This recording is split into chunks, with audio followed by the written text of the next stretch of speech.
कायेन वाचा मनसेन्द्रियर्वा बुद्ध्यात्मना वा प्रकृति स्वभावा करोमि यद् सकलं परस्मै नारायणाय समर्पयामि। ॐ शान्ति शान्ति हरि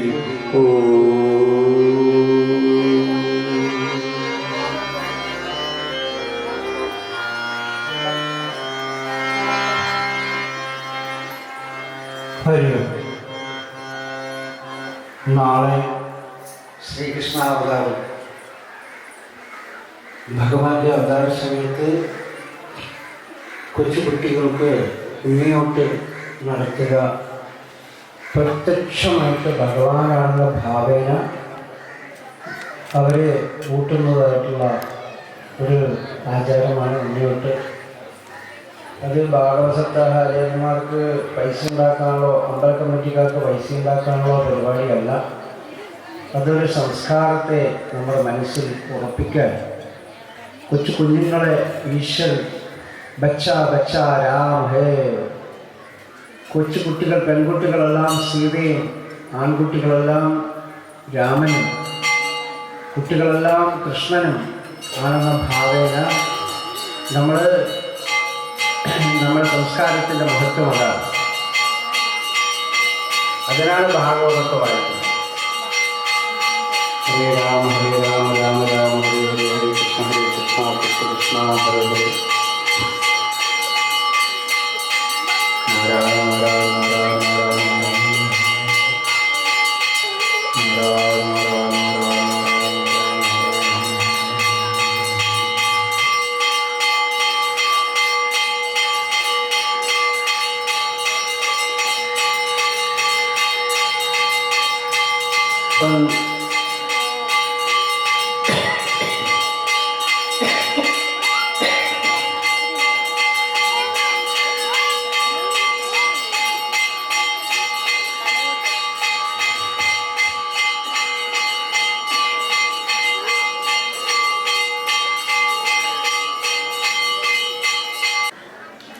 അവനവൻ ആത്മസുഖത്തിന് ആചരിക്കുന്നവ പരനുപകാരത്തിനായി വരണം ശരിയാണ്.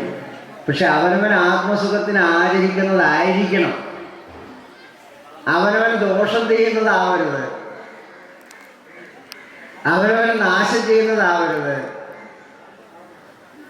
ഭസ്മാസുരൻ എന്ന് പറഞ്ഞൊരു അസുരനുണ്ടായിരുന്നു. ആ ഭസ്മാസുരൻ തപസ് ചെയ്തത് എന്തിനു വേണ്ടിയിട്ടാണ്? ഞാൻ തൊടുന്നവരൊക്കെ നശിച്ചു പോട്ടെ എന്ന് വെച്ചിട്ടാണ്. ഞാൻ ആരെ തൊട്ട് കഴിഞ്ഞാലും, ആരുടെ തലയെ തൊട്ടാലും അവരൊക്കെ ഭസ്മമായി പോട്ടെ എന്ന് പറഞ്ഞ് പ്രാർത്ഥിച്ചുകൊണ്ട് തപസ് ചെയ്തു. അതുകൊണ്ട് അവസാനം അയാൾക്ക് എന്താ ഉണ്ടായത്? എന്താ കിട്ടിയത്? ഭഗവാനെ തന്നെ പരീക്ഷിക്കാനായിട്ട് പോയി. ഭഗവാൻ തന്ന അനുഗ്രഹം ഫലിക്കുമെന്നൊന്ന് നോക്കട്ടെ എന്ന് പറഞ്ഞൊരു ഭഗവാനെ തന്നെ പരീക്ഷിക്കാൻ പോയി. ചെന്നപ്പോഴും ഭഗവാൻ അവിടുന്ന് ഓടി.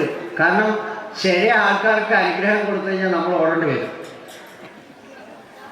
പഠിക്കാൻ പാഠങ്ങളുണ്ട്, ഏറെ പഠിക്കാനുള്ള പാഠങ്ങളാണ്. നമ്മുടെ കഴിഞ്ഞ ദിവസം എന്നോട് ഒരാൾ പറഞ്ഞു, അയൽവക്കക്കാരൻ കടം ചോദിച്ചു. എന്താ പൈസ? 1000 രൂപ ഉണ്ടോ കയ്യിൽ? എന്താ കളിക്കാം? ഇവിടെ തന്നെ അദ്ദേഹം പറഞ്ഞു, 1000 രൂപ ഇല്ലാത്തത് കൊണ്ടല്ല, പക്ഷേ ഈ 1000 രൂപ നിനക്ക് തന്നാൽ നാളെ മുതൽ നീ എന്നെ കാണുമ്പോൾ മുഖം തിരിച്ച് നടക്കും. കാരണം എന്തുകൊണ്ടാ? ഈ 1000 രൂപ തിരിച്ചു നീ എനിക്ക് തരണമല്ലോ എന്ന് ചിന്തിച്ചിട്ട് നീ എന്ത് ചെയ്യും? എന്നെ കണ്ടാൽ കണ്ട ഭാവം നടിക്കാതെ മുഖം തിരിച്ച് നടക്കും. ആദ്യത്തെ കുറച്ച് ദിവസമൊക്കെ അങ്ങനെയാവും. കുറച്ച് ദിവസം കഴിയുമ്പോൾ എന്നെ കാണാതിരിക്കാനെന്ന മാർഗമെന്ന് നീ അന്വേഷിക്കും. അതും കഴിഞ്ഞ് കുറച്ച് ദിവസം കഴിയുമ്പോൾ പണ്ടാരക്കാലം വരുന്നുണ്ട് എന്നായി. എന്തിനാണ്? 1000 രൂപ കൊടുത്തത് കൊണ്ട് കിട്ടിയ ഗുണം. പിന്നെയോ കുറച്ച് ദിവസം കഴിഞ്ഞാൽ ഞാനും നീയും ശത്രുവായി.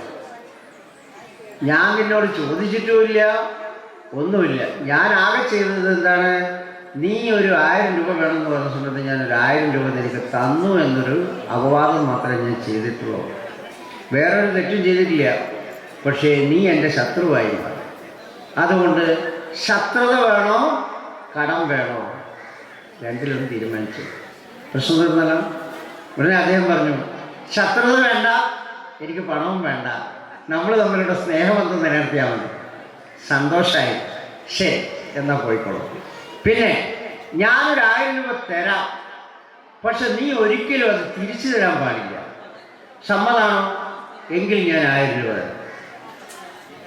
നിന്റെ മനസ്സിൽ ഒരിക്കലും അതെനിക്ക് തിരിച്ചു തരണമെന്നൊരു ചിന്തയുണ്ടെങ്കിൽ നമ്മൾ തമ്മിൽ ശത്രുക്കളാണ്. അതനുസരിച്ച് തിരിച്ചു വേണ്ട, 1000 രൂപ ഞാൻ തരാം. പക്ഷെ നീ ഒരിക്കലും മനസ്സിൽ ഒരു പ്രാവശ്യമെങ്കിലും ചിന്തിക്കരുത് ഈ 1000 രൂപ അദ്ദേഹത്തിന് തിരിച്ചു കൊടുക്കണമല്ലോ എന്ന് ചിന്തിക്കരുത്. സമ്മതമാണോ? അയ്യോ, അത് തിരിച്ചു തരാതെ എങ്ങനെയാണ് വാങ്ങിക്കുക? എങ്കിൽ ഈ കടം പരിപാടി വേണ്ടെന്ന് വയ്ക്കാം. അപ്പോൾ നമ്മൾ പലരും ഈ പ്രേമം മൂത്ത് അപകടത്തിൽ പോയി വീഴുന്നൊരവസ്ഥയുണ്ട്. സ്നേഹവും സംസ്കാരവും കയറി വരുമ്പം നമ്മൾ ചില തെറ്റുകളൊക്കെ ചെയ്യും. ആ തെറ്റ് നമുക്ക് ആപത്തായിട്ട് വരുന്ന ഒരവസ്ഥയാണെങ്കിലോ നമ്മൾ എന്ത് ചെയ്യാൻ പാടില്ലത് ചെയ്യരുത്. ഇപ്പം നിങ്ങൾ ഈ കട പറഞ്ഞ സമയത്ത് ആരുടെ ഭാഗത്താണ്? നിങ്ങൾ കടം ചോദിച്ച ആളുടെ ഭാഗത്താണോ? കടം ചോദിച്ചത് തരുന്നത് ശരിയല്ല എന്ന് ഉപദേശം കൊടുത്ത ആളുടെ ഭാഗത്തോ ആരുടെ ഭാഗത്താണ് നിങ്ങൾ നിൽക്കുക? നിങ്ങളുടെ മനസ്സിൽ തോന്നുന്നുണ്ടാവും, പക്ഷേ അയാളെന്തൊരു ദുഷ്ടനാണ്, ഇങ്ങനെ പറഞ്ഞിട്ട് 1000 രൂപ കൊടുക്കാതെ. എന്നോടൊക്കെ ആൾക്കാർ ചോദിക്കാറുണ്ട്, ഒരു കടം തരുമോ, ഒരു അത്യാവശ്യമുണ്ട്. ഞാൻ ഇതേ വാക്ക് തന്നെ പറയാറ്, പ്ലീസ് ദയവെച്ച് ഞാൻ തരാം, പൈസ തരാം, പക്ഷെ തിരിച്ചിങ്ങോട്ട് തരരുത്.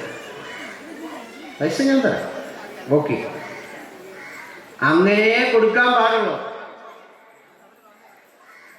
അദ്ദേഹത്തിന് അത്യാവശ്യത്തിന് പൈസ ഇല്ലാത്തതുകൊണ്ടല്ല ചോദിച്ചത്. ആ പൈസ ഇല്ലാത്ത ദുരവസ്ഥയിൽ അദ്ദേഹം നമ്മുടെ കയ്യിൽ കൈനീട്ടി നമ്മളോട് ചോദിച്ചു എന്നുള്ളത് നമ്മുടെ ഭാഗ്യം. നമുക്കൊരവസരം കിട്ടി. എന്താ അവസരം കിട്ടിയത്? അദ്ദേഹത്തെ സഹായിക്കാനായിട്ട് എനിക്ക് ഈശ്വരൻ ഒരവസരം ഒരുക്കി തന്നു. ആ ഈശ്വരൻ ഒരുക്കി തന്ന അവസരത്തെ പ്രയോജനപ്പെടുത്തണം. എങ്ങനെ പ്രയോജനപ്പെടുത്താൻ പറ്റും? അദ്ദേഹത്തിന് ആവശ്യമുള്ള പൈസ കൊടുക്കുക, ഇനി ഒരിക്കലും അത് തിരിച്ചിങ്ങോട്ട് വാങ്ങരുത്. പിന്നെ അഥവാ തിരിച്ചു കൊണ്ടുവന്നാൽ വാങ്ങാതിരിക്കരുത്. മനസ്സിലായോ? തിരിച്ചു കൊണ്ടുവന്നാൽ എന്ത് ചെയ്യരുത്? വാങ്ങാതിരിക്കരുത്, വാങ്ങണം. എന്തിനാ വാങ്ങണത്? വേണ്ടാന്ന് പറഞ്ഞ് തിരിച്ചയച്ച പൈസ എന്തിനാ? നീ എനിക്ക് തിരിച്ചു തരണ്ടാന്ന് പറഞ്ഞ പൈസ എന്തിനാ? അതേ അടുത്ത ദിവസം തിരിച്ചു കൊണ്ടുവന്ന സമയത്ത് വാങ്ങാതിരിക്കും. വാങ്ങണം എന്ന് പറഞ്ഞത് വാങ്ങണം. എന്തിനാ വാങ്ങുന്നത്? അത് വാങ്ങി കയ്യിൽ വെക്കണം. ഇനിയൊരവസരത്തിൽ അദ്ദേഹത്തിന് ആവശ്യം വരുമ്പോൾ ആ പൈസ കൊടുക്കാൻ നമ്മുടെ കയ്യിൽ വേണം. അദ്ദേഹം മര്യാദ കാണിച്ചു, സത്യസന്ധത കാണിച്ചു. ആ സന്തോഷം കൊണ്ട് നമ്മൾ എന്ത് ചെയ്യണം? ആ പൈസ വാങ്ങി വെച്ച് മറ്റൊരവസരം വരുമ്പോൾ, അദ്ദേഹത്തെ സഹായിക്കാനായിട്ടൊരവസരം കിട്ടുമ്പോൾ നമ്മൾ ഈ പൈസ കൊടുത്ത് അദ്ദേഹത്തെ സഹായിക്കണം. അപ്പോൾ കടം കൊടുത്ത് ശത്രുവിന് നേടാൻ പാടില്ല. അതുകൊണ്ടാണ് ഭഗവാൻ പറഞ്ഞത്, അവനവൻ ആത്മസുഖത്തിന് ആചരിക്കുന്നവ പരന ഉപകാരത്തിനായി വരണം, ഉപദ്രവമായിട്ട് വരരുത്, ഉപകാരത്തിന് വരണം. ഈ ഭസ്മാസുരൻ തപസ് ചെയ്തത് എന്തിനു വേണ്ടിയിട്ടാണ്? മറ്റുള്ളവരെ കൊല്ലാൻ വേണ്ടിയിട്ടാണ്, ഉപദ്രവിക്കാനാണ്. മറ്റുള്ളവരെ ഉപദ്രവിക്കാനായിട്ടാണ് അനുഗ്രഹം വാങ്ങിച്ചത്. അതുകൊണ്ട് തന്നെയാണ് ഭഗവാൻ അത് അനർത്ഥമായി മാറി. കൊടുത്ത ഭഗവാന് അത് ആപത്തായി മാറി. ഭഗവാൻ ഓടി രക്ഷപ്പെടേണ്ടി വന്നു. ആ സമയത്ത് സാക്ഷാൽ മഹാവിഷ്ണു പ്രത്യക്ഷനായി. ഭഗവാൻ കുറച്ച് ഈ തന്ത്രം പഠിച്ചവനാണ്. ശ്രീകൃഷ്ണൻ എന്ന് പറഞ്ഞാൽ നമ്മുടെ മനസ്സിൽ ചിരി വരും, അല്ലേ? കള്ളത്തരത്തിൻ്റെ ആശാനാണ് അല്ലേ? കള്ളന്മാരെ വിറ്റ് വരുമ്പോൾ കയ്യും പിടിച്ച് വരുന്ന ആളാണ് ശ്രീകൃഷ്ണ ഭഗവാൻ. അപ്പോൾ ശ്രീകൃഷ്ണൻ്റെ അടുക്കൽ ഒരു കളിയും വിജയിക്കില്ല. അപ്പോൾ അതുകൊണ്ട് എന്ത് ചെയ്യും? ഭഗവാൻ പ്രത്യക്ഷനായി ആ ഭസ്മാസുരനെ കൊണ്ട് നൃത്തം ചവിട്ടിപ്പിച്ച് സ്വന്തം കൈ തന്നെ സ്വന്തം തലയിൽ വെച്ച് അവനെ ഭസ്മമാക്കി തീർക്കും. അവനവൻ ചെയ്ത അവനവൻ കുഴിച്ച കുഴിയിൽ അവനവൻ തന്നെ മരണം ശാപം ആക്കി വെച്ചു. അപ്പോൾ ഇവിടെ സംഭവിച്ചത് അതാണ്. അപ്പോൾ അതുകൊണ്ട് നമ്മൾ എന്ത് കർമ്മം ചെയ്യുമ്പോഴും നമ്മൾ പ്രതിഫലം പ്രതീക്ഷിക്കാതെ ചെയ്തെങ്കിലേ നമുക്കത് ശാന്തിയും സമാധാനവും സ്വസ്ഥതയും ഉണ്ടായിരിക്കണം.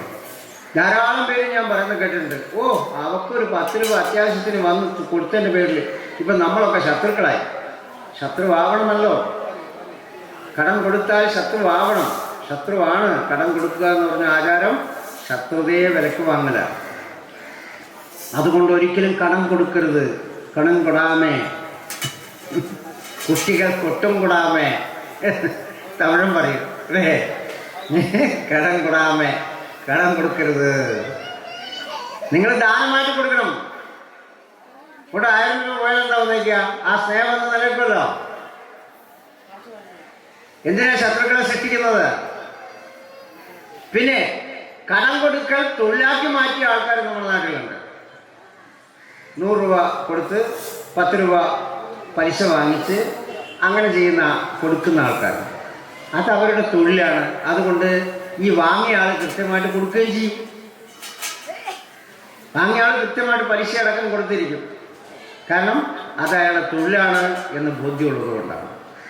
അപ്പോൾ നമ്മൾ ശ്രദ്ധിക്കണം. നമ്മൾ ആചരണങ്ങൾ ആചരിക്കുമ്പോൾ അത് നമുക്ക് അനർത്ഥമായി ഭവിക്കരുത്, ആപത്തായി തീരരുത്.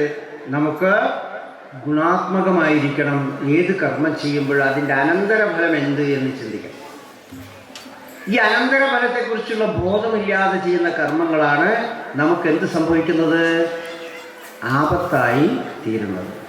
ശരി, ഇനി നമുക്ക് ഇവിടെ ചില കാര്യങ്ങളിലേക്ക് നമുക്ക് കിടക്കാം. ഇവിടെ നരസിംഹാവതാരത്തെക്കുറിച്ച് നേരത്തെ പറഞ്ഞു. പ്രഹ്ലാദൻ എന്ന് പറഞ്ഞ ഭക്തി പ്രസ്ഥാനത്തിൻ്റെ പ്രചാരകനായിട്ടുള്ള പ്രഹ്ലാദൻ, അസുരചക്രവർത്തിയായ പ്രഹ്ലാദൻ, തൻ്റെ പിതാവാകുന്ന സ്വർണം ആണ് ശ്രേഷ്ഠം, ധനമാണ് ശ്രേഷ്ഠം എന്ന് വിശ്വസിച്ച് നടന്ന പിതാവുമായിട്ടുള്ള ഭയങ്കരമായിട്ടുള്ള യുദ്ധമാണ് നമ്മളിവിടെ കണ്ടത്. ആ യുദ്ധത്തിന് മധ്യസ്ഥം വഹിച്ചുകൊണ്ട് പ്രവർത്തിച്ച സാക്ഷാൽ മഹാവിഷ്ണു നാരായണസ്വാമി നരസിംഹാവതാരം കൊണ്ടുകൊണ്ട് മധ്യസ്ഥം വഹിച്ച് ജഡ്ജ്മെന്റ് വിധി പ്രഖ്യാപിക്കുകയാണ്. എന്താ വിധി പ്രഖ്യാപിച്ചത്? സ്വർണമല്ല പ്രധാനം, ഭക്തിയാണ് പ്രധാനം.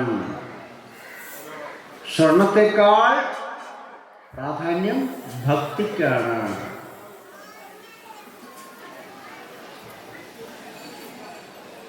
കർണാടകയിൽ ഉടുപ്പിയിൽ ഒരു കഥയുണ്ട്. ഉടുപ്പി ശ്രീകൃഷ്ണ ക്ഷേത്രത്തിൽ ഒരു ഭക്തൻ സ്വർണം കൊണ്ട് തുലാഭാരം തൂക്കുക. വേറൊരു ഭക്തന് ഒന്നും തൊടുക്കാനൊന്നുമില്ല. അങ്ങനെ വന്ന സമയത്ത് അദ്ദേഹം ഒരു തുളസി എടുത്ത് കൊണ്ടുപോയി തുലാഭാരം. മറ്റൊരു ഭാഗത്ത് സ്വർണവും വെച്ചു, വേറൊരു ഭാഗത്ത് തുളസിയും വെച്ചു. തുലാഭാരം ഇതവിടെ ഇപ്പം തുലാഭാരം തൂക്കാൻ വേണ്ടി പോവാണ്. ആ സമയത്ത് ഭഗവാൻ അശരീരി ഉണ്ടായി. എന്താ അശരീരി? എനിക്ക് സ്വർണത്തെക്കാൾ പ്രിയം ഒരു തുളസിക്കതിരാണ്. ആ തുളസിക്കതിരിനെ എത്ര ചാക്ക് കണക്കിന് സ്വർണം കൊണ്ടുപോയി നിറച്ചാലും ഒരു തുളസിക്കതിരിന് സമാനമാവില്ല മക്കളെ എന്ന് ഭഗവാൻ ഇവിടെ കാണിച്ചു തരികയാണ് നമ്മുടെ മുന്നിൽ. അതുകൊണ്ടായിരിക്കണം ഇത് പറയുന്ന സമയത്ത് തന്നെ പെട്ടെന്ന് തുലാഭാരം വന്ന് ചേർന്നത്. തുലാഭാരത്തെക്കുറിച്ച് ചിന്തിക്കുമ്പോൾ തുലാഭാരം വന്ന് ഭവിച്ചു. ഇവിടുത്തെ ഭഗവാൻ അങ്ങനെയാണ്, പ്രത്യക്ഷന കണ്ണൻ. ശരി, ഇനി നമുക്ക് വിഷയങ്ങളിലേക്ക് പോകാം. ഇവിടെ ഭഗവാൻ ഗജേന്ദ്രമോക്ഷം എന്ന് പറഞ്ഞൊരു ഭാഗം ഇവിടെ വായിക്കുന്നുണ്ട്. ഗജേന്ദ്രമോക്ഷം എന്താ ഗജേന്ദ്രമോക്ഷം? ഇതൊക്കെ നമ്മളെ കുറിച്ചാണ് പറയുന്നതെന്നുള്ള ബോധം ആദ്യം വേണം കേട്ടോ. ഈ കഥയാണെന്ന് ധരിച്ചേക്കരുത്. ഇതിലെ ഓരോ കഥാപാത്രങ്ങളും നമ്മൾ ഓരോരുത്തരുമാണ്, നമ്മൾ തന്നെയാണ്.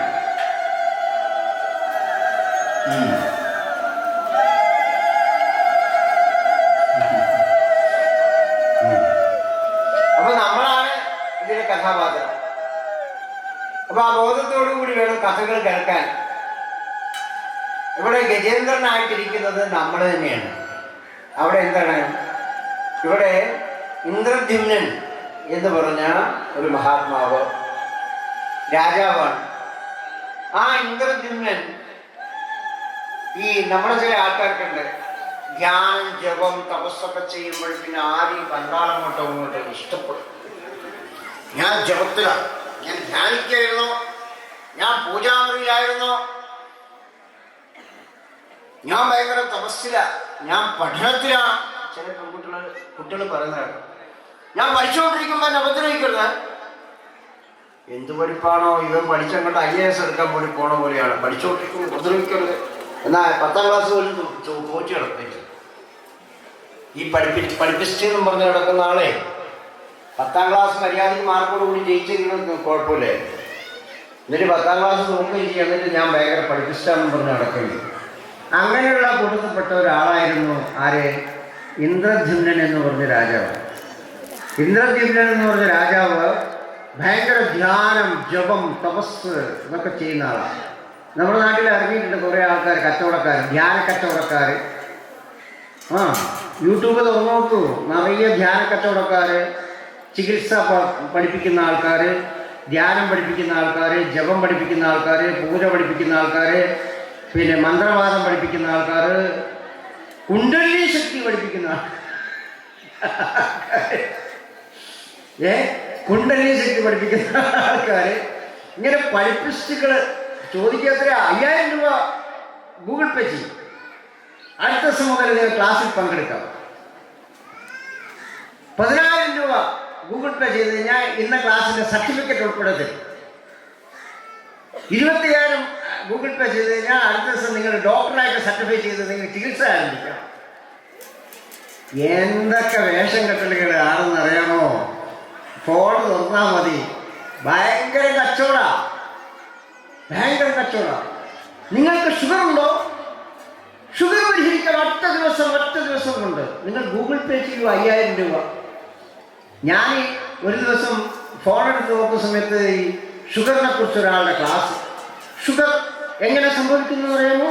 ഷുഗർ പരിഹാരമില്ലെന്ന് ധരിക്കരുത്, ഷുഗർ അങ്ങനെയാണ്, ഷുഗർ ഇങ്ങനെയാണ്, ആഹാരം കഴിക്കുക അപ്പടിപ്പടി എന്നൊക്കെ പറഞ്ഞ് ഷുഗർ മാറ്റാം എന്നൊക്കെ പറഞ്ഞിട്ട് നിങ്ങൾ ഈ പറഞ്ഞ വാക്കുകൾ നിങ്ങൾ വിശ്വസിക്കുന്നത് നിങ്ങൾക്ക് ഇഷ്ടപ്പെട്ടുവെങ്കിൽ നിങ്ങൾ ഉടനെ തന്നെ ഇത്ര നമ്പറിലൊന്ന് അമർത്തിയേ. ഞാൻ വിചാരിച്ചു ശരി അമർത്തി നോക്കാം. അമർത്തി നോക്കിയപ്പോൾ ഉടനെ തന്നെ വരിക, you want to pay 10,000 rupees for Google Pay. 10000 രൂപ ഗൂഗിൾ പേ ചെയ്ത് കഴിഞ്ഞാൽ എനിക്ക് മരുന്ന് അയച്ചു തരാം. ഞാൻ എൻ്റെ ദൈവമേ, എനിക്ക് മരുന്നും വേണ്ട, ഒന്നും വേണ്ട. ഞാൻ നിങ്ങൾ പറഞ്ഞത് കേട്ടത് ശരിയാണോ തെറ്റാണോ എന്ന് ചോദിച്ചത് ആരും അമർത്താൻ പറഞ്ഞു, അമർത്തി. അത്രയും ഞാൻ പാപം ചെയ്തിട്ടുള്ളൂ. ഞാൻ വളരെ പേടിച്ചു പോയി. 10000 രൂപയോ? ഇവിടെ ഷുഗർ കംപ്ലൈൻറ്റ് മാറ്റാൻ ഇഷ്ടം പോലെ മരുന്ന് നാളെ ഇവിടെ ഒറ്റമൂലിക കൊണ്ട് നടക്കുന്നുണ്ട് ആൾക്കാർ. 1 ഉറുപ്പ്യ പോലും കൊടുക്കണ്ട. മുക്കുറ്റി വെച്ച് ദിവസവും രാവിലെ ചാപ്പിട്ടാൽ മതി. മുക്കുറ്റി ഉണ്ടാവില്ല ഇവിടെയൊക്കെ വളരുന്ന ചെടി മുക്കുറ്റി. അങ്ങനെ ധാരാളം മരുന്നുകളുണ്ട് ഷുഗറിന്. ഇതിനൊരു 10000 രൂപ ചിലവാക്കിയിട്ട് ഒരു പൊടി വാങ്ങിച്ച് തിന്നേണ്ട ആവശ്യമുണ്ടോ? കൊറിയറിൽ നിങ്ങൾക്ക് എത്തിച്ചേരും. നിങ്ങളുടെ അഡ്രസ്സും ഫോൺ നമ്പറും പോസ്റ്റ് ഓഫീസിന് പിൻകോഡും അയച്ചു തരിക. 10000 രൂപ ഗൂഗിൾ പേ ചെയ്യുക. നിങ്ങൾക്ക് ഷുഗർ മാറ്റാനുള്ള ഒറ്റ മരുന്ന് തരുന്നുണ്ടാവും. പിന്നെ ചില ആൾക്കാരുണ്ട് 250 രൂപ നിങ്ങൾ അടക്കൂ, നിങ്ങൾ കോടികൾ നിങ്ങളുടെ അക്കൗണ്ടിലേക്ക് എത്തും. 250 റുപ്യ. ഞാൻ വിചാരിച്ചു 250 റുപ്യ അടിച്ചു കഴിഞ്ഞാൽ 250 റുപ്യ കൊണ്ട് ഒരു ദിവസത്തെ ചായ കൂടി നടക്കില്ല. ഉച്ചക്കൊരു ഭക്ഷണം കഴിക്കണമെന്ന് 100 റുപ്യ വേണം. ഒരു ദിവസത്തെ ഭക്ഷണമല്ലേ, പട്ടിണി കിടന്നാലും സാധിക്കും. 250 അടക്കാന്ന് വെച്ചു. ഞാൻ 250 റുപ്യ അടച്ചു കൊണ്ടുപോയി. ആ 250 പോയ വഴിയാണെങ്കിലും വന്ന വഴിയാണെങ്കിലും 1 കോടി റുപ്യ അക്കൗണ്ടിൽ വരുന്ന പറഞ്ഞത്. ഇനി കോടി ഇങ്ങനെ ആകാശത്തൂടെ കുറച്ച് വരണത്രേ, കായ്ക്കണത്രേ, അല്ലാണ്ട് ആ കോടിയൊന്നും ശരിയും കാണാനില്ല. തട്ടിപ്പ് സംഘങ്ങളെ കൊണ്ട് നിറഞ്ഞിരിക്കുകയാണ്. ഫോൺ തുറന്ന മുഴുവൻ തട്ടിപ്പ് സംഘങ്ങളാണ്, കൊള്ളക്കാരെ കൊണ്ട് നിറഞ്ഞിരിക്കുക ഫോണ്. നമുക്ക് പേടിയായി ഇപ്പൊ ഫോൺ തുറക്കാൻ. എല്ലാം കച്ചവടക്കാർ, കൊള്ളക്കാർ. അത് ഒരു തരത്തിലല്ലേ മറ്റു തരത്തിൽ.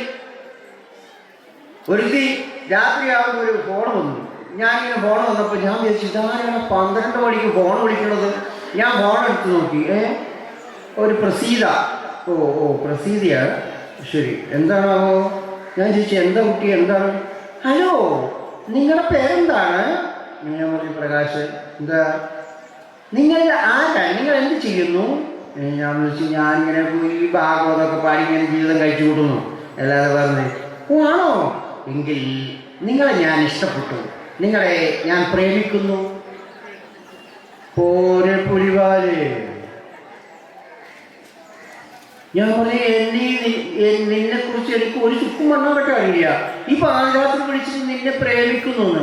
അപ്പുറത്തെ മെല്ലെ പറയണേ, എൻ്റെ ഭർത്താവിൻ്റെ അമ്മയുണ്ട് അപ്പുറത്തെ മുറിയിൽ, അതുകൊണ്ട് ഭർത്താവിൻ്റെ അമ്മ കേൾക്കാതെ ഞാൻ കട്ടിലിൽ കിടന്നുകൊണ്ട് ഫോൺ ചെയ്യാം. ഞാൻ പറഞ്ഞു എനിക്കെന്താ ഭ്രാന്തുണ്ടോ, നീ എന്നെ ഫോൺ ചെയ്ത് വിളിക്കേണ്ട ആവശ്യം പാതിരാത്രിക്ക്? നിന്റെ ഭർത്താവിൻ്റെ അമ്മ അപ്പുറത്ത് കിടക്കുന്ന എനിക്കെന്താ കാര്യം? നോക്കണം പുലിവാലേ, കല്യാണം കഴിച്ച പെണ്ണ് മൊബൈലിൽ ചാറ്റ് ചെയ്യുക 12:30 മണിക്ക് എന്നെ വിളിച്ചിട്ട്. ഞാനും ആ പെണ്ണ് നമ്മുടെ ജീവിതത്തിൽ അറിയില്ല. എന്നിട്ട് ചോദിക്കുക, നിങ്ങൾ ഏറ്റുമാനൂർ എവിടെയാണ്? നിങ്ങൾ തന്ത്രിയാണോ, പൂജാരിയാണോ, നിങ്ങൾ എങ്ങനെയാണ്, നിങ്ങളുടെ ഭാര്യ ഉണ്ടോ, മക്കളുണ്ടോ, കുട്ടികൾ എല്ലാം പേരും അറിഞ്ഞിട്ട് നോക്ക്. ഞാൻ പറയുന്നില്ല. ഇങ്ങനെ കുറെ കള്ളികൾ, പെരുങ്കള്ളികൾ, പെരുങ്കള്ളന്മാർ നമ്മുടെ മൊബൈലിൽ കൊണ്ടുവന്ന് അറിഞ്ഞിരിക്കുക. സൂക്ഷിക്കണം. മൊബൈൽ എന്ന് പറഞ്ഞ സാധനം നമുക്ക് ഉപകാരത്തിന് പെടണമെങ്കിൽ നമ്മുടെ ജീവിതം കൊളാക്കിക്കളയും. അതിനു മുമ്പ് ഒരു സംഭവം ഉണ്ടായി. കൊറോണ സമയത്ത് ഒരുത്തി അമേരിക്കന്ന് വിളിച്ചു, സ്വിറ്റ്സർലാൻഡിലാണ്. അവൾ ഇന്ത്യൻ വംശജയാണ്. ഞാൻ അതുകൊണ്ട് അങ്ങേ എനിക്ക് ഇഷ്ടമാണ്. ഞാൻ പറഞ്ഞു ഇഷ്ടപ്പെട്ടോളൂ, കുഴപ്പമൊന്നുമില്ല, സന്തോഷം. അതേ, അങ്ങേ ഞാൻ അംബാസഡറായിട്ട് നിയമിക്കുക ഇന്ത്യയിൽ. ഞാൻ പറഞ്ഞു എന്തുകൊണ്ടാണ്?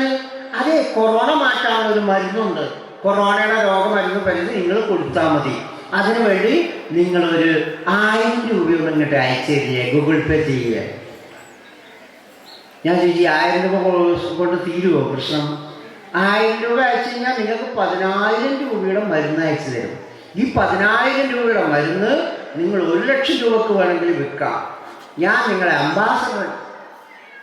അത് കഴിഞ്ഞ് കുറച്ച് കഴിഞ്ഞപ്പോൾ നിങ്ങൾക്ക് ഭാര്യയും മക്കളൊക്കെ ഉണ്ടോ? ഞാൻ പറഞ്ഞു എന്തിനാ എനിക്കറിയേണ്ട ആവശ്യം? അല്ല, ഇല്ലെങ്കിൽ എനിക്ക് എൻ്റെ ഭർത്താവ് ഇല്ല, എനിക്കൊരു കുട്ടിയുണ്ട്, പക്ഷേ എങ്കിൽ. ഓ ശരി, നല്ല കാര്യം. പിന്നെ അവരുടെ ചിത്രങ്ങളുടെ പ്രവാഹം ഫോണിൽ നോക്കുമ്പോൾ ഉടുത്തതും ഉടുക്കാത്തതും ഒക്കെയാണ് ചിത്രം. ഫോട്ടോ കൊണ്ടങ്ങോട്ടൊന്ന് അറിയാൻ തുടങ്ങി. ഫോൺ തുറക്കാൻ നോക്കുമ്പോഴേക്കും ഇവരുടെ ചിത്രത്തിൻ്റെ പ്രവാഹമുള്ളൂ ഫോൺ. ദൈവം തമ്പുരാനെ, പെട്ടുപോയാലും ഞാനൊന്ന് അയക്കും. ഇതിൽ നിന്ന് രക്ഷപ്പെടാൻ എന്ത് ചെയ്യുക? ഉടനെ തന്നെ ഡിലീറ്റ് ചെയ്ത്, ഉടനെ തന്നെ മ്യൂട്ട് ചെയ്ത്, ഓഫ് ചെയ്ത്, ഇനി ഇവൾ വിളിച്ചത് എൻ്റെ ഫോണിൽ വരാൻ പാടില്ല എന്ന് പറഞ്ഞിട്ട് ഫോണിൽ തന്നെ സംവിധാനങ്ങളുണ്ട്, അത് ചെയ്ത് ഒഴിവാക്കുന്നത്. ഇത് ഞാൻ പറഞ്ഞപ്പോൾ ഒരു പോലീസുകാരൻ പറഞ്ഞു, ആ നമ്പർ ഇങ്ങോട്ട് തന്നാൽ എനിക്ക് അയച്ചു തന്നാൽ പോരായിരുന്നില്ലേ? ഞാൻ പോയിട്ട് അവളെ ബന്ധപ്പെട്ടോളുമായിരുന്നല്ലോ. ഞാൻ കേസെടുത്തിട്ട് അവൾക്ക് നല്ല ശിക്ഷ വാങ്ങിച്ചു കൊടുക്കുമായിരുന്നല്ലോ. അപ്പോൾ നമ്മൾ സൂക്ഷിക്കണം. വയസ്സായ അമ്മമാരൊക്കെ ഇരിക്കുന്നതുകൊണ്ട് ഞാൻ പറയുകയാണ്, ഫോണെടുത്ത് കളിക്കുമ്പോൾ സൂക്ഷിക്കണം കേട്ടോ. പോയി വീണു പോകും പടുകുഴിയിലേക്ക്, ശ്രദ്ധിക്കണം. ഇവിടെ നമ്മളെ ഇന്ദ്രഗംഗൻ എന്ന് പറഞ്ഞ രാജാവ് ധ്യാനത്തിലിരിക്കുക, ജപത്തിലും ധ്യാനത്തിലും, എന്നെ ഉപദ്രവിക്കരുത് കേട്ടോ എന്നും പറഞ്ഞിട്ടിരിക്കുക. അപ്പോഴാണ് അവിടെ അഗസ്ത്യര് അവിടെ കയറി ചെല്ലുന്നത്. അഗസ്ത്യര് കയറി ഭിക്ഷാന്തരേ സാക്ഷാൽ മഹാദേവന്റെ അവതാരം അഗസ്ത്യര്. ആ അഗസ്ത്യരോട് പറയാണ്, ഞാൻ ധ്യാനത്തിലിരിക്കുകയാണ്, അതുകൊണ്ട് വിശ്വാസം കൊടുക്കാൻ പറ്റില്ല. അഗസ്ത്യരോട് പറഞ്ഞു. ഉടനെ തന്നെ അഗസ്ത്യർക്കും മഹർഷിമാർക്കും ഗുരുനാഥന്മാർക്കൊക്കെ ഈ ചാപല്യങ്ങൾ കാണുമ്പോൾ ദേഷ്യം വരും. അതൊരു തെറ്റൊന്നുമല്ല. അറിവുള്ളവർക്ക് ദേഷ്യം വരുന്നത് സാധാരണയാണ്. അറിവില്ലാത്തവൻ എന്നെ പോലെ ചിരിച്ചുകൊണ്ടിരിക്കുന്നു. അറിവുള്ളവൻ അങ്ങനെയൊന്നും ചിരിക്കില്ല, അവർ ദേഷ്യപ്പെടുകയൊക്കെ ചെയ്യും സാധാരണയാണ്. അറിവുള്ളവരുണ്ട്. ചില ആൾക്കാർ പറയും ചിരിക്കുന്നവരൊക്കെ നല്ലതാ, പൊട്ടത്തരാണ്, ചിരിക്കുന്നവർക്കൊന്നും നല്ലതൊന്നുമല്ല. ഇപ്പൊ രാഷ്ട്രീയക്കാരോട് ചിരിച്ചോണ്ട് നടക്കുക.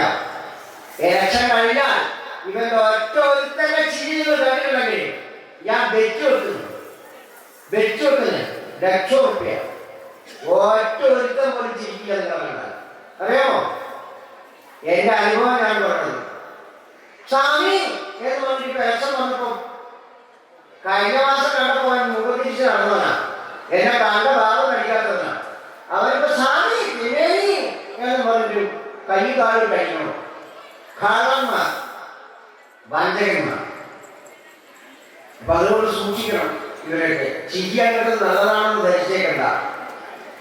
ചിരി നമ്മളെ ചതിക്കും, വഞ്ചിക്കും എന്ന ബോധം നമുക്ക് വേണം.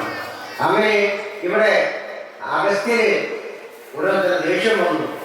ചില ആൾക്കാർക്ക് നമ്മുടെ കുട്ടികളോട് ചോദിച്ചാൽ മതി, മക്കളെ നിങ്ങൾക്ക് ആരെ ഇഷ്ടം, ഏത് മാഷയെ ഇഷ്ടം, ഏത് ടീച്ചറെ ഇഷ്ടം ചോദിച്ച കുട്ടികളോട് അടിക്കാത്ത ടീച്ചറെ, അടിക്കാത്ത മാഷ്. എന്തിനാ മാഷ് അടിക്കുന്നത്? മാഷ് തലക്കുമില്ലാത്തതാണ്. എന്തിനാ ടീച്ചർ അടിക്കുന്നത്? ടീച്ചറിന്റെ തറവാട്ടിലേക്ക് ഉണ്ടാക്കാനാണ്. എന്തിനു വേണ്ടിയാ ടീച്ചർ അടിക്കുന്നത്? എന്തിനു വേണ്ടിയാ മാഷ് അടിക്കുന്നത്? ഈ കുട്ടി നന്നാകാൻ വേണ്ടിയാണ്. ഈ കുട്ടി പഠിച്ച് വിദ്യാസമ്പന്നനായി, അധ്യാപകർക്ക് പോലും ബഹുമാന സമ്പന്നനായി ഉയർന്ന അവസ്ഥയെ പ്രാപിക്കാൻ വേണ്ടിയാണ് ഒരു അധ്യാപകൻ അല്ലെ അധ്യാപിക ശിക്ഷണം ചെയ്യുന്നത്, ശിക്ഷ കൊടുക്കുന്നത്. കൂടുതൽ ശ്രദ്ധയോടുകൂടി പഠിക്കാൻ. ശിക്ഷ ഭയപ്പെടുമ്പോൾ കുട്ടികൾ കൂടുതൽ ശ്രദ്ധയുള്ളവരായിരിക്കും, പഠിക്കും. അതിനു വേണ്ടിയിട്ടാണ് ശിക്ഷ കൊടുക്കുന്നത്. ഇപ്പൊ കോടതി പറഞ്ഞ്, പോലീസുകാർ പറഞ്ഞ് ശിക്ഷിക്കണ്ട, നമുക്കെന്താ കാര്യം? ആരാന്റെ മക്കളെ നന്നാക്കാൻ നമ്മളെന്താ കാര്യം? നമുക്ക് ശമ്പളം കൃത്യമായി കിട്ടും. എന്തിനും നാട്ടുപേരാക്കി ജനങ്ങളെ നന്നാക്കാൻ പോകുന്നത്? വേറെ പഠിക്കടാ, വേറെ പോയി തൊഴിഞ്ഞോ, അത്രയേ ഉള്ളൂ. പക്ഷെ പഴയ മാഷന്മാർ അങ്ങനെയല്ല. പഠിപ്പിച്ച് അടങ്ങുള്ളൂ, പഠിപ്പിച്ച് അടങ്ങുള്ളൂ എന്ന വാശിയോടുകൂടി പഠിപ്പിക്കുമായിരുന്നു. അവരുടെ കാലം പോയി. അതുകൂടി സംഭവിച്ചെന്താ? കഴിഞ്ഞ ദിവസം ഒരു 10ാം ക്ലാസ് പാസ്സായ ഒരു പയ്യന്റെ അടുക്കൽ ഞാൻ ചോദിച്ചു, ABCD മുഴുവൻ എഴുതാൻ അവൻ അറിയില്ല. ആരാണ്? 10ാം ക്ലാസ് പാസ്സായ സർട്ടിഫിക്കറ്റ് കൊണ്ട് നടക്കുന്നവര് ABCD അക്ഷരമാലകൾ മുഴുവൻ എഴുതാൻ അറിയില്ല. ഞാൻ കള്ളത്തരം പറയില്ല, സത്യമായിട്ട് പറയണം. കണക്ക് കൂട്ടാൻ അറിയില്ല. A+B² എത്രയാണെന്ന് അറിയില്ല. പിന്നെയോ സയൻസിന്റെ പാഠങ്ങൾ അറിയില്ല. പിന്നെ ഇവരെന്ത് സ്കൂളിൽ പോയി 10 കൊല്ലം പഠിച്ചത് എന്നാണ്? എന്തുകൊണ്ട് സംഭവിച്ചതാ? മാഷന്മാരുടെ കയ്യിൽ നിന്നും വഴി പിടിച്ചു പറിച്ച് മാറ്റിയത് കൊണ്ട് സംഭവിച്ചത്. അധ്യാപകരുടെ കയ്യിൽ വഴി ഉണ്ടായിരുന്നെങ്കിൽ 10ാം ക്ലാസ് എത്തുമ്പോഴേക്കും അവൻ A+B² = 12A+B² എന്ന് അവർ ഉറക്കെ പറയുമായിരുന്നു. പക്ഷെ അത് പറയാൻ പറ്റാത്ത അവസ്ഥ വന്നത് എന്തുകൊണ്ടാണ്? അധ്യാപകരുടെ കയ്യിൽ നിന്നും വഴി പിടിച്ചു പറിച്ച് മാറ്റി. അടിക്കരുത്, കുട്ടികളെ ശിക്ഷിക്കരുത്. സാക്ഷാൽ യശോദ പോലും വഴിയെടുത്ത് ശ്രീകൃഷ്ണനെ അടിച്ചിട്ടുണ്ട്. അങ്ങനെ അടിച്ചു വളർത്തിയത് കൊണ്ടാണ് ശ്രീകൃഷ്ണനായി മാറിയത്. ഇത് അടിക്കാതെ പഠിപ്പിച്ചാണെന്ന് ധരിച്ചേക്കണ്ട. ശിക്ഷണത്തിന്റെ ഭാഗമാണ്, പഠിപ്പിക്കുന്നതിന്റെ ഭാഗമാണ്. അതുകൊണ്ട് അഗസ്ത്യരുടനെ തന്നെ അവനൊരു ശിക്ഷ കൊടുത്തു. നീ ആരായിപ്പോട്ടെ, നീ ആനയായി പോട്ടെ എന്ന് ചോദിച്ചു. അങ്ങനെ ശ്രമിച്ചു. ഗജേന്ദ്രനായി ഈ ഇന്ദ്രദ്യുമ്നൻ രാജാവ് എന്തായി മാറി? ഒരു ആനയായി തീർന്നു. അങ്ങനെ ആനയായി മതിച്ച് നടക്കുകയാണ്. അങ്ങനെ ആനയുടെ മതം എത്രത്തോളമാണ്? സ്പർശനസുഖമാണ് ആനയെ ചതിക്കുന്നത്. ഓരോ ജീവികളെയും ചതിക്കുന്ന ഇതിനെക്കുറിച്ച് ശാസ്ത്രങ്ങളിൽ പറഞ്ഞിട്ടുണ്ട്. ഇന്ന ജീവി ഇന്ന വിഷയത്തിൽ ചതിക്കപ്പെടും, വഞ്ചിക്കപ്പെടും. ഇന്ന ജീവി ഇന്ന വിഷയത്തിൽ വഞ്ചിക്കപ്പെടും എന്ന് പറഞ്ഞിട്ടുണ്ട് നമ്മുടെ മഹർഷിമാർ. അതിലൊന്നാണ് ആനയ്ക്ക് പറ്റുന്ന തെറ്റെന്താണ്? ആന പിടിയാനകളെ അന്വേഷിച്ച് പോകും. എന്തിനാ പിടിയാനെ അന്വേഷിച്ച് പോകുന്നത്? ശരീരം കൊണ്ടുപോയി തീരുമാനം, പരസ്പരം ഒരു തീരുമാനം. അതിനപ്പുറമൊന്നുമില്ല. സുഖം ശരീരം കൊണ്ടുപോയി പരസ്പരം തിരുമുന്ന സുഖം ആസ്വദിക്കാനായിക്കൊണ്ട് ആന എന്തെയും പിടിയാനെ അന്വേഷിച്ച് പോകും. അങ്ങനെ പിടിയാനെ അന്വേഷിച്ച് പോകുന്ന സമയത്ത് അങ്ങനെ കുറെ പിടിയാനകളെയും കൂട്ടി ഈ ഗജേന്ദ്രൻ എന്ത് ചെയ്തു? നദിയിലിറങ്ങി കുളിച്ച് മതിച്ച് ആസ്വദിച്ച് വെള്ളം തീരി പരസ്പരം അങ്ങോട്ടും ഇങ്ങോട്ടും വെള്ളമൊക്കെ തീരി കുറെ കുട്ടികളും ഭാര്യമാരും ഒക്കെ ആയിട്ട് സുഖിച്ച് വാഴുന്ന സമയത്താണ് എന്ത് ചെയ്യുന്നത്? ഒരു ആക്സിഡന്റ് കാര്യം പോകുന്നത്. മോട്ടോർ ബൈക്ക് പോകുമ്പോൾ നല്ല മതിച്ച് നല്ല രോഗമുള്ള ഞെട്ടിക്കുന്ന ശബ്ദത്തിലാണ് വിളച്ച് പോവുകയാണ് മോട്ടോർ ബൈക്ക്. അപ്പോഴാണ് വന്നൊരു വണ്ടി ആഴ്ച തീർന്നു. അഹങ്കാരം കാലിന് പിടി കൊടുത്തു. മുതല വന്നവർ പിടിച്ചു. മോട്ടോർ ബൈക്കിനോട് പിടിക്കുന്നത് പോലെ മുതലയെ ചെയ്തു കാലിന് കയറിയോട് പിടിച്ചു. ആ പിടിച്ച മുതലയുടെ പിടുത്തത്തിൽ നിന്ന് രക്ഷപ്പെടാൻ യാതൊരു രക്ഷയില്ല. പഴുത്തുകൊണ്ടേ കാല് മുറിക്കുന്നില്ല. ഇന്നാണെങ്കിൽ ഉടൻ തന്നെ ഡോക്ടർമാരെ ആശുപത്രിയെ മെഡിക്കൽ കോളേജിൽ ചെന്ന് കഴിഞ്ഞാൽ ഉടനെ കാല് മുറിച്ച് കളഞ്ഞു. ഷുഗർ കംപ്ലൈന്റ് മുതലയാ. ആ മുതലയുടെ വായിൽ പെട്ടു കഴിഞ്ഞാൽ ഷുഗർ കംപ്ലൈന്റ് എന്ന മുതലയുടെ വായിൽ പെട്ടാൽ കാല് മുറിക്കണം, കൈ മുറിക്കണം, ഒക്കെ മുറിച്ച് കളയും. പെടാതിരിക്കാൻ ശ്രദ്ധിക്കണം. മതിച്ച് നടക്കുമ്പോൾ സൂക്ഷിക്കണം. ഈ മതമൊക്കെ എത്ര വരികയാണ്? ഒരു ഷുഗർ കംപ്ലൈന്റ് വരുന്നവരേ ഉള്ളൂ ഈ മതമൊക്കെ. അതിനപ്പുറം പോകില്ല. ഞാൻ മതിച്ച് നടന്ന ആളാ. ഞാൻ മതിച്ച് നടന്ന് ഭയങ്കരമായിട്ട് ജനങ്ങളെയൊക്കെ ചെയ്ത് വിളിക്കുകയും പ്രസംഗിക്കുകയും കുറ്റങ്ങൾ കുറവ് പറയും ഒക്കെ പറഞ്ഞാണല്ലോ. പക്ഷേ ഷുഗർ കംപ്ലൈന്റ് കയറി വന്നു. പായസം നന്നായി കഴിച്ചു. അമ്പലങ്ങളൊക്കെ ചെയ്യുമ്പോൾ ഇഷ്ടംപോലെ പായസം കിട്ടും. നല്ല ഷുഗർ പായസം, പാൽപ്പായസവും ശർക്കര പായസവും നന്നായി രസാസ്വദിച്ച് ജീവിതത്തിൽ രസാസ്വദിക്കുന്നില്ല. പിന്നെ എന്നെ കാര്യം ഏത് പറഞ്ഞു നന്നായി സദ്യയുണ്ടോ ബോളിയും പാൽപ്പായസം ഒക്കെ കൂട്ടിക്കൊഴിച്ച് പഴവും കൂട്ടിക്കൊഴിച്ച് അയച്ചു. അവസാനം സംഭവിച്ചില്ല. ഷുഗർ 300, 400, 600. അവസാനം ഷുഗർ കയറി ഒരു അമ്പലത്തെ പൂജയും കഴിച്ച് തിരിച്ചു വരുന്ന വഴിക്ക് ഇതാ കിടക്കണം നെഞ്ചി വേദന. ഉടനെ അടുത്തൊരു ഡോക്ടർക്ക് പോയി ഡോക്ടർ സാർ നെഞ്ചിനെന്തോ വല്ലാത്ത ഉടനെ ഡോക്ടർ ചോദിച്ചു, മോനെ ഇത് ഇവിടെ പരിഹരിക്കാൻ പറ്റില്ല, നേരെ മെഡിക്കൽ കോളേജിലേക്ക് പോയിക്കോ. മെഡിക്കൽ കോളേജിൽ ചെന്ന സമയത്ത് ഉടനെ തന്നെ പിടിച്ചു എന്നെ പിടിച്ചിട്ട് ICU കയറ്റിക്കുന്നു. നേരെ ICU കയറ്റി. Heart attack കിടക്കാറ്